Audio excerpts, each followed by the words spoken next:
all of you who have supported this center is really heartening to me because what you've done is what we all know needs to be done, providing comprehensive health care and making sure that people's needs are addressed across the full range of health. And I am thrilled to be here. I want to recognize former Lieutenant Governor Crit Llewellyn. Thank you so much for being here. I also want to recognize former Secretary Audrey Haynes, former Secretary of Health and Human Services here in Kentucky. I am very grateful to them for their service, for being here, but also because they were part of the Beshear administration that did an absolutely world-class job.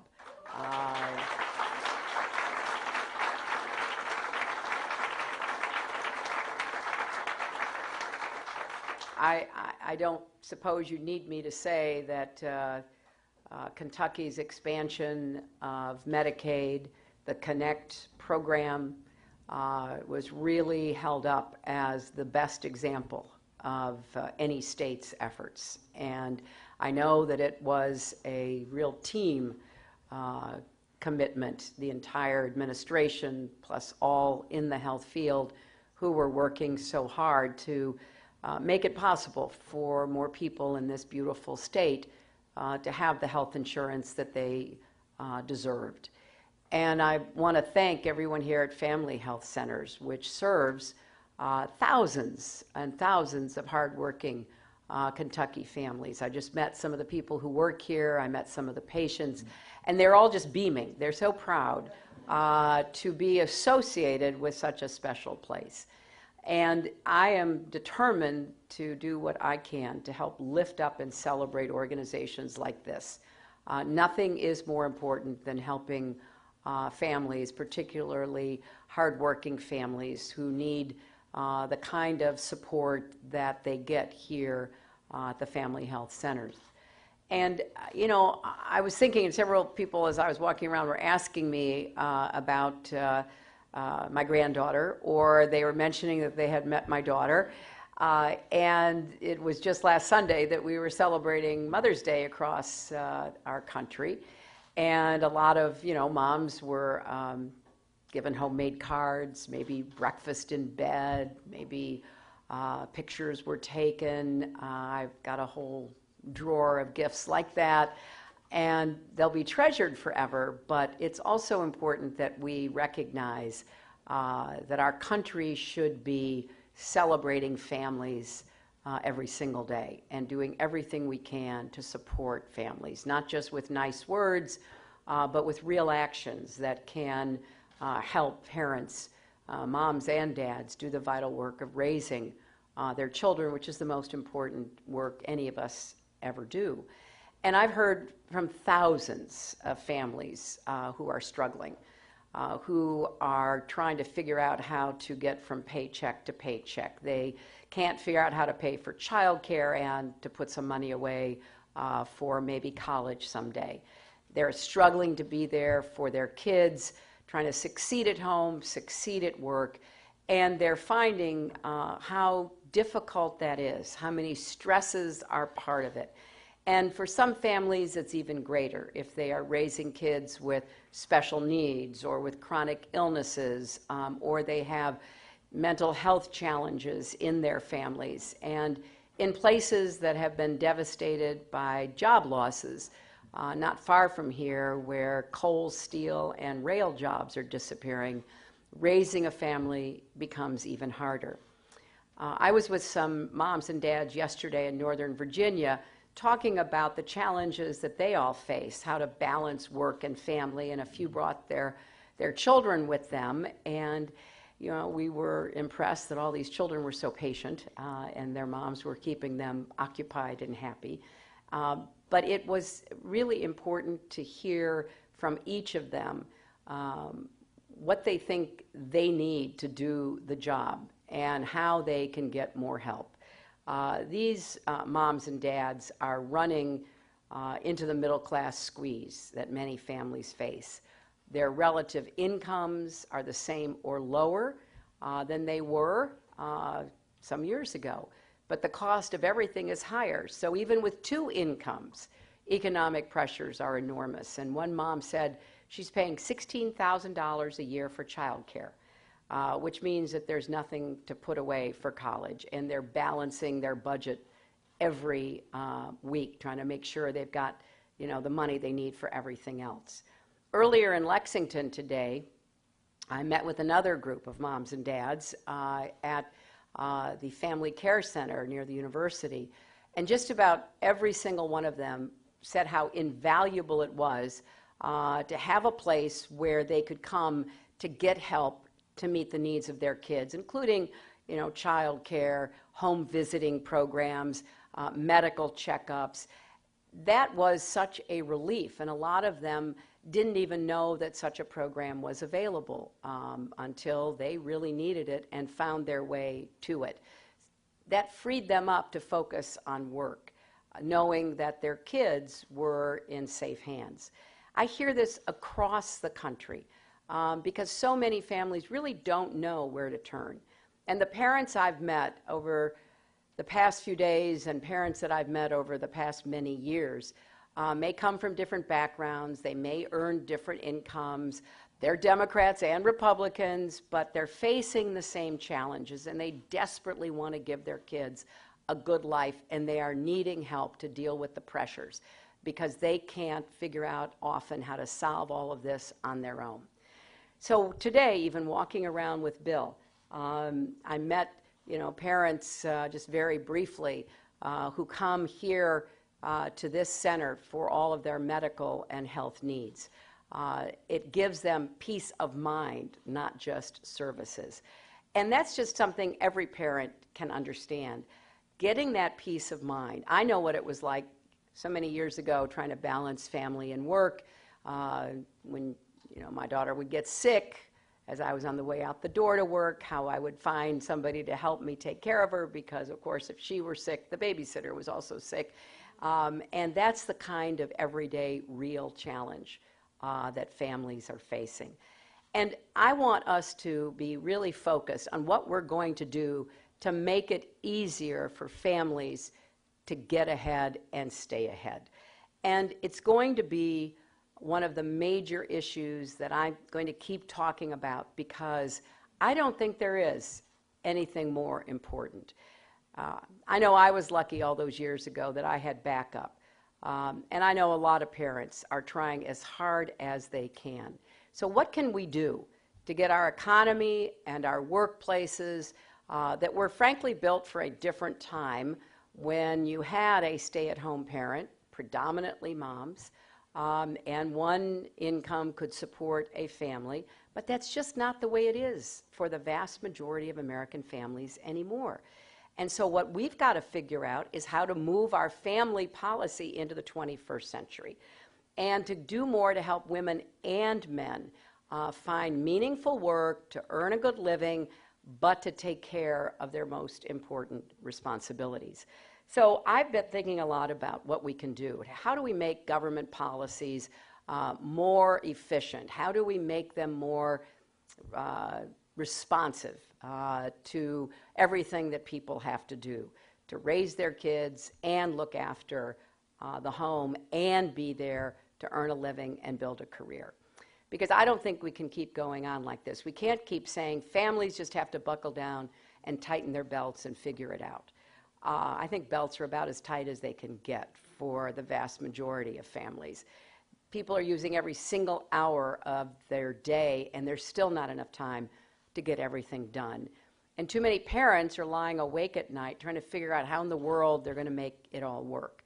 So something's got to change, and there isn't one size fits all. We need a menu of options in a country as diverse as ours. And I think there are a number of things we could do that would make real differences for families. Let's create a national system of paid family leave. Too many new parents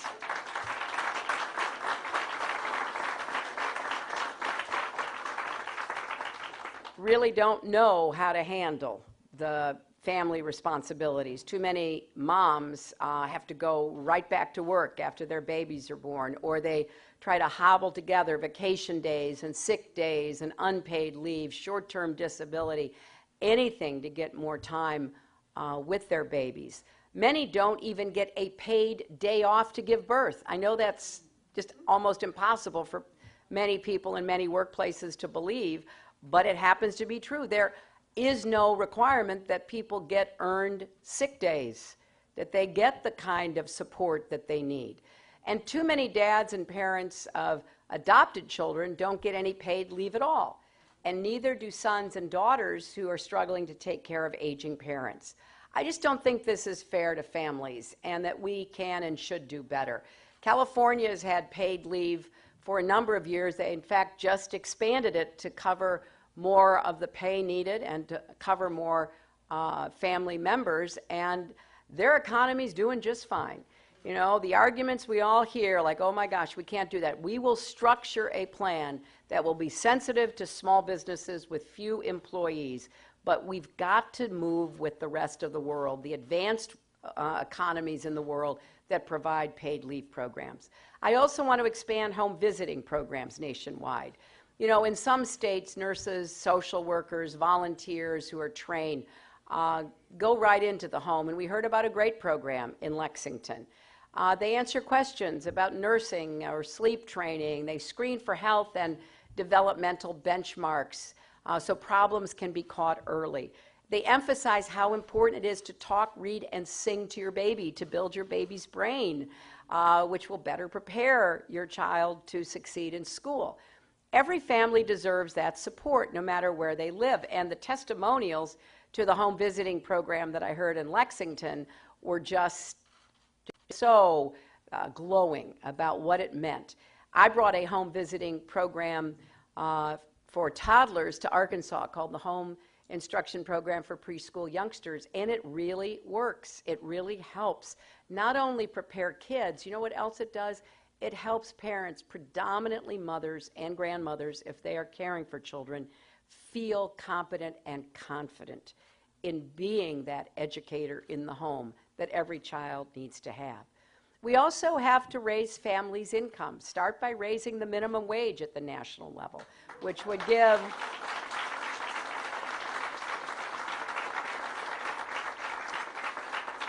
that would give millions of American families, 2/3 of minimum wage workers are women. So it would give a lot of single parent families a much needed boost in their income. And then, of course, we have to guarantee equal pay for women's work, because when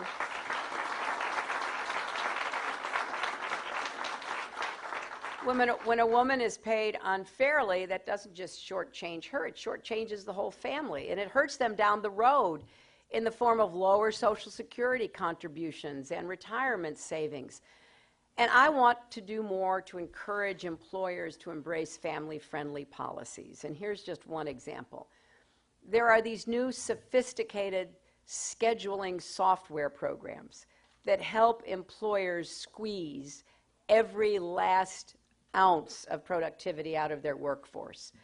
But they also throw their workers' families into chaos. Too many workers don't even know what shift they're working until the last minute. If they have kids, that means they're constantly scrambling to line up childcare. And, you know, how can you even plan to take your child to the doctor or go to the parent-teachers conference or sit down at the dinner table as a family if you are working until 1 a.m. and then you're told you have to report back at 4 a.m.? And it just infuriates me, because I have talked to predominantly women who are on these kinds of unpredictable, absolutely backbreaking schedules. That instability is not what families and kids need. So I want to do more to work with businesses and workers to help workers gain more control over their schedules. We cannot be sacrificing families and children for these unpredictable scheduling choices that are really not necessary. You cannot convince me that you can't do a little better planning. In fact, if businesses can't, then there's something wrong. They need to get some help themselves, because that's not a very smart organizing or managerial approach. And then we've got to put quality child care within the reach of every family. Right now, in many states, child care is more expensive than college tuition. That is just a shocking figure. Now, we know that college is too expensive, and that's why I'm advocating for debt-free college. But for many families, child care costs are even more.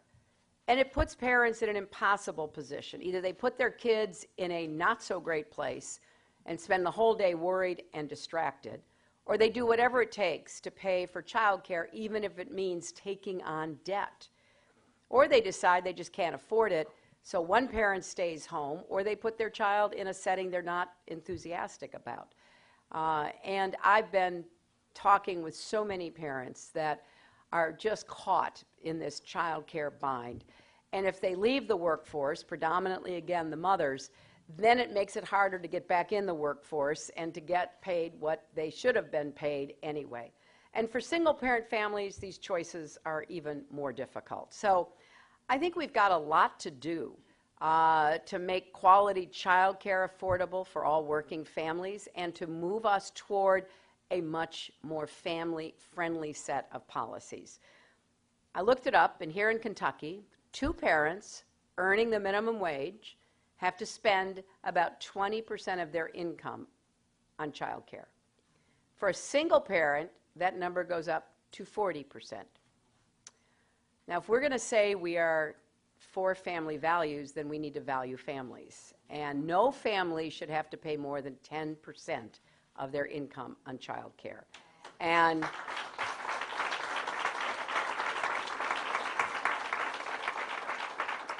under my plan, that would be what we would do. And at the same time, we would work to give child care workers a raise, because despite how high the price is for families, the people who actually do the work aren't paid well at all. A lot of them are minimum wage workers, and a lot of them can't stay in the profession because it just doesn't provide enough of a living. In fact, in many places, dog trainers are paid more than child care workers. And I've talked to a lot of child care workers who can't give their own children the care that they want them to have. And with the high turnover, it doesn't lead to the quality that any family should expect. So I want to make child care a profession that attracts and retains talented, qualified workers. As president, I would support states and cities that take steps to increase pay for child care providers and early educators, while at the same time making child care more affordable for families by having a bigger government backstop. What I learned today in Lexington, they have a really great program, and they get subsidies from the state. They have a sliding scale of payment that is affordable, and that's exactly what we need to be doing for everyone. And I want to help students who are also parents. That means getting more child care centers on or near college campuses, like the one I visited today near UK. It also means easing the financial burdens on student parents so they don't give up on school because they can't afford it. Back in Arkansas, I helped to start a scholarship for single parents called the Arkansas Single Parents Scholarship Fund to help defray some of the costs that single parents ran into. Because, you know, if your child care falls apart, you can't go to class. If your old car that you're living out in the country and it's the only way you can get to college dies, you can't get there because in lots of places in Arkansas, Kentucky, and elsewhere, there's not a lot of mass transit that's going to get you to school, right? So we've got to do more. I'd like to do something similar to what I did in Arkansas nationwide, because parents who get their degrees, their community college degrees, their 4-year degrees, have better job options and better incomes down the road. So if we're serious about helping and supporting families, we've got to do more to support parents who are in school. Now, every issue that I've mentioned, of course, matters to women, but let's remember they matter to men too. We need to help dads just as much as moms, and that goes for every kind of dad and every kind of mom. It shouldn't be about politics, it should be about families. Now, having said that, we are in the middle of a presidential election right now, and there are real differences between what I believe, what we believe, and what the presumptive Republican nominee believes. Because at a time when families are struggling to pay for child care and so much else, Donald Trump actually stood on a debate stage and argued that Americans are being paid too much, not too little.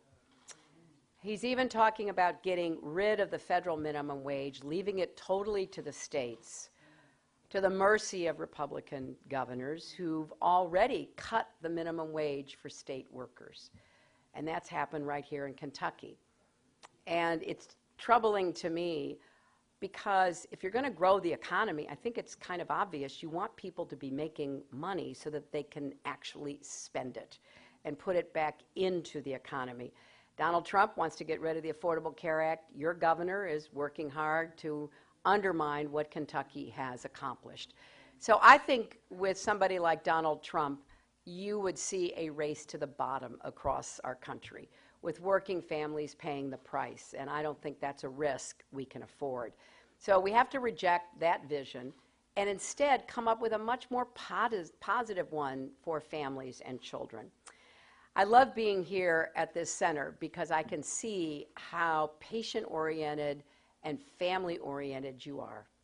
And I've fought for a very long time for child care and paid leave and early learning. And I've done it because obviously I believe in it, and I've lived the Work-Family Balancing Act, trying to be a good mom, trying to be, a good person at work. But I really believe that healthy, secure families are the foundation of a strong economy and a strong country. So for me, this goes way beyond the specifics. And I would be so proud to be the champion of a center like this, or like the center I saw in Lexington, to carry your mission into the White House and try to move into the 21st century with our family and health policies. I am defending the Affordable Care Act because it is working. And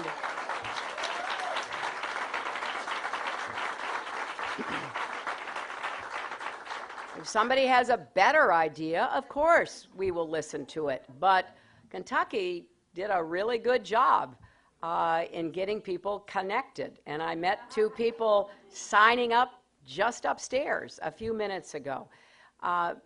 If it ain't broke, don't mess with it, right? And so I'm going to continue to speak out on behalf of the Affordable Care Act. And when people say they want to repeal it, they want to end it, they really can't tell you what they want to do, because what they want to do will just send us back to where we were, where we had so many uninsured people, so many people suffering, so many people left out of the healthcare system. I think we are so much better off now than we were. And I know it gives a lot of peace of mind to mothers, because we are the principal purchasers and motivators for healthcare.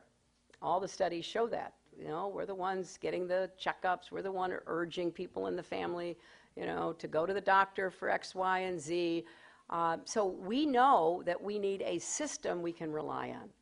And in order to have that system, we need a country that really values what you do here at the center, that is behind you all the way. And I've always believed, as some of you know, that it takes a village to raise a child, that we have a responsibility to support each other and create the best possible environment for kids to grow up so they too can thrive. Because when families are strong, America is strong. I think it's really as simple as that. And so for me, I want to do everything I can working with you, visionaries who have created this great comprehensive health center, to do more on behalf of all of our families. So I'm really here to say thank you for leading the way. Thank you very much.